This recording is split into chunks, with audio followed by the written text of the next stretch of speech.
Paid traffic campaigns. For this section, I'm defining paid traffic campaigns in two forms. I can pay to boost the post, or I can pay for direct traffic to my target website. Please note that I have presented this information in that order. Boost posts first, and then pay for direct traffic. There's a reason for this. If you don't master Facebook's traffic to your page posts, then it doesn't make sense to go directly to your target website. You probably are going to spend a tremendous amount of money, time, and effort only to have very little to show for all that. It's better to boost a post in a strategic way so you can understand what kind of content connects with your intended audience. You will then be able to drive traffic to your website. You're actually killing several birds with one stone. By focusing on boosting a post, you can get more page likes, you can get more branding opportunities, and you can also get click-throughs to your target website in the form of a content link. Here's how it works. Post boosts. First, target a lookalike audience based on your user insight demographic. In other words, Facebook is going to show your ad to a fresh set of users who share the same demographic details and interests as your current page fans. People with these similarities are more likely to like your content. You're not going to pay Facebook to show your post to people who have already liked your page. Instead, you are trying to get fresh eyeballs to your page posts. You do run quite a bit of risk. Existing audience post boosts. The next option you have available to you is to boost your post to people who have actually liked your page. These are your actual page fans. They know roughly what you're about. They like your content enough to like your page. They're expecting your content. Unfortunately, like I said earlier, Facebook only shows your content to a small fraction of people who liked your content. Unless your fans select see first when they like your page, Facebook will use its natural algorithm to select the initial group of eyeballs that will show your page content. If enough people engage with your content, then Facebook will show even more of your page fans to your content. However, it's never going to show it to 100% of your fans. That rarely happens. This is why it's a good idea to boost your post to reach more of the people who have liked your page. The upside to this is these are not virgins. They've seen your page. In fact, they've seen it and liked it so much that they have clicked the like button and want to see your content. At least you know that there is some sort of interest there. Still, please understand that while there is a certain degree of familiarity there, and this increases the chance that these people will actually engage with your content and possibly click through to your target site, that isn't exactly guaranteed. Existing audience plus their friends. As the old saying goes, birds of a feather flock together. Friends usually have shared interests. In fact, if you think about it hard enough, that's the main reason we became friends in the first place. We have certain interests in common. We have certain things to talk about, and that's why we're friends. Makes a lot of sense, right? Well, you can apply that to Facebook marketing as well, because this can produce a tremendous amount of marketing opportunities. Since your page fans also have friends on Facebook, you can buy a post boost that shows your ad not only to your fans, but to their friends as well.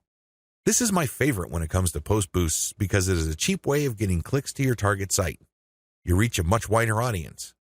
Please understand that if your page has a fairly small number of likes, even if you boost post after post, you only have a small base to work with. Now, if you expand that base by including your existing audience plus their friends, you have a lot more people to work with. You are operating with some level of confidence because you know that friends usually have shared interests. This translates to possibly cheap clicks to your target site. The best way to do this is to post a link directly to your content or to your promotional page on your website with some content.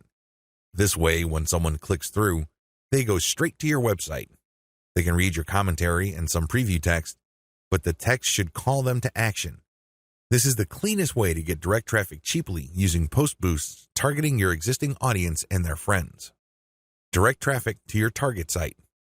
The next option is to promote a target URL directly. It doesn't show a post from your page. It just goes directly to your target website paired with a picture. This is the direct traffic option on Facebook.